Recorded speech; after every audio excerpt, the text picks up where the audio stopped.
Bien-aimés, bonjour ou bonsoir, nous allons lire 1 Corinthiens chapitre 1 Corinthiens chapitre 8.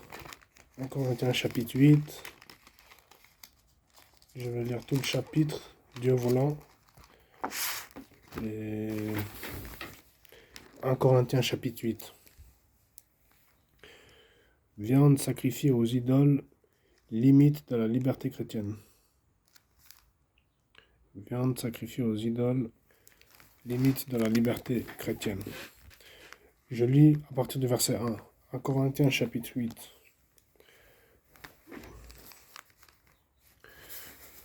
Pour ce qui concerne les viandes sacrifiées aux idoles, nous savons que nous avons tous la connaissance. La connaissance enfle, mais l'amour édifie.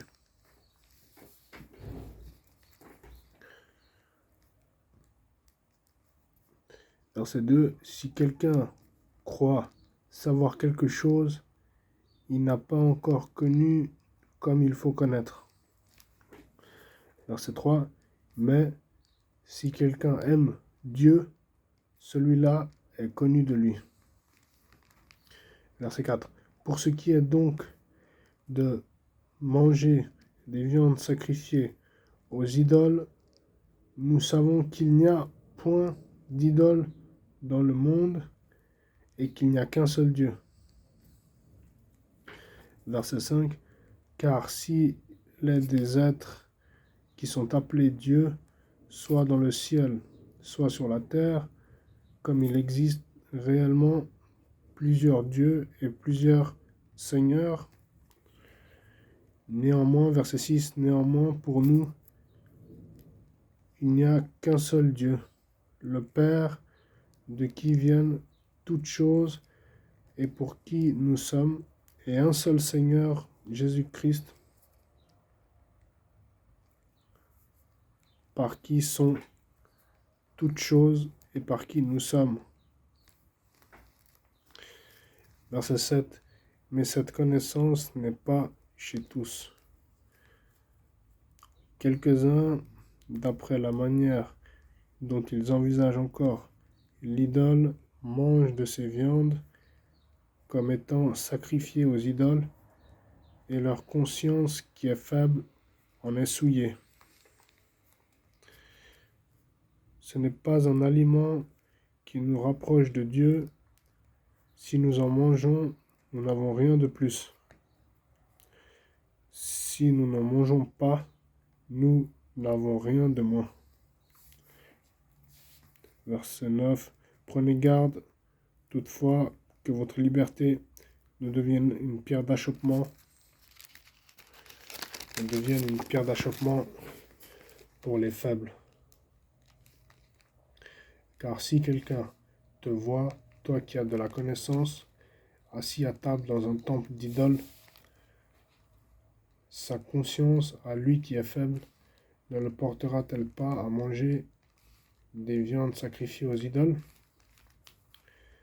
Et ainsi le faible périra par ta connaissance, le frère pour lequel Christ est mort. En péchant de la sorte contre les frères et en blessant leur conscience faible, vous péchez contre Christ. C'est pourquoi, si un aliment scandalise mon frère, je ne mangerai jamais de viande, afin de ne pas scandaliser mon frère.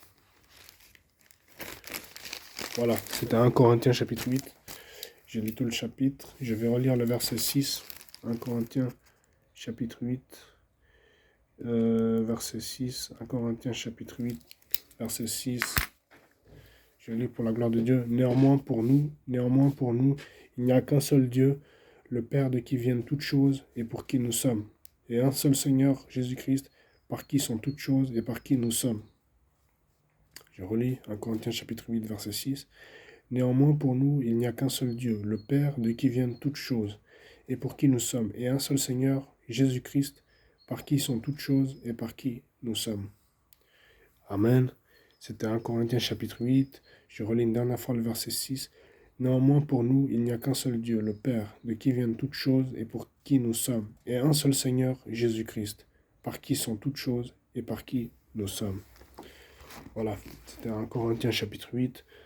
Que Dieu nous aide à marcher dans l'amour, à marcher dans la connaissance, de ne pas être des pierres d'achoppement, de ne pas scandaliser les frères ou sœurs faibles. Que Dieu nous aide, que Dieu nous conduise, que Dieu nous bénisse, que Dieu nous protège, que Dieu nous conseille par son Saint-Esprit, au nom du Seigneur Jésus-Christ. Amen. Que Dieu nous bénisse, que Dieu nous protège et que Dieu nous conduise. Ciao, bonjour, bonsoir à tous.